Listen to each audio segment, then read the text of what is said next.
My name is Jenna. I'm Greek. I was born in Germany and I grew up in a very strict, traditional Greek Orthodox family. We grew up almost as other Muslim families would raise their children. Our families wanted to guarantee that we would be brought up in a Christian way, in the Orthodox way. We always went for vacation all together, and we never split up for vacation. So family vacations were always very nice, and especially our very first vacation in the UAE about 13 years ago.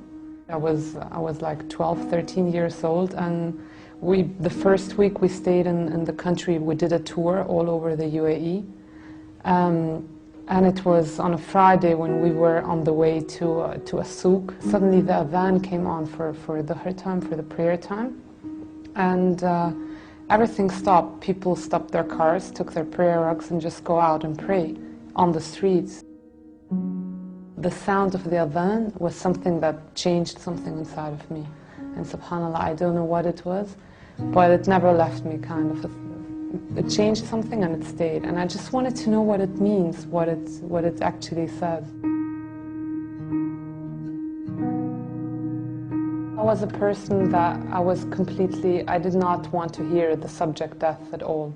I didn't want to hear about death. I used to leave conversations when it comes to death, and I never attended funerals. My uncle died in front of my eyes, taking his last breath, and that was the thing that changed a lot inside of me. I just started feeling that this life isn't exactly what I thought it is, and we're investing too much time and energy on things that could be gone in a second time. And because after the death of my uncle, I faced a time where I used to wake up 3 times in the night going to check if my father is breathing, if my mom is still breathing. Constant fear of death because you think that this is the end. That made me strongly start researching again about Islam.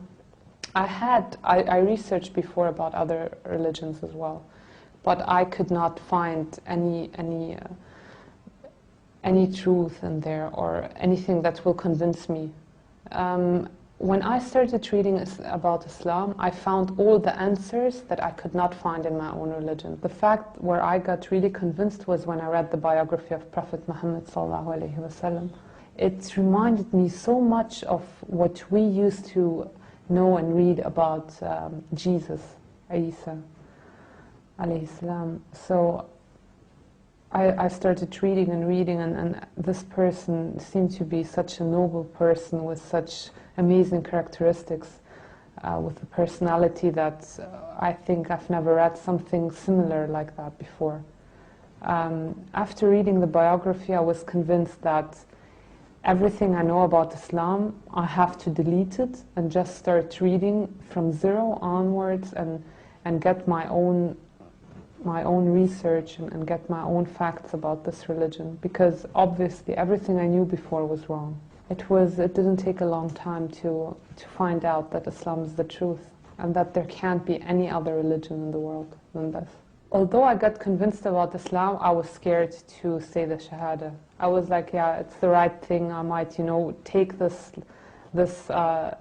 logic and this way of life inside of me, but I won't ever be able to accept Islam because of my parents and my family. I knew that they will never accept it, and that if they would ever get to know something like that, my life would change dramatically. So I met a girl in Germany.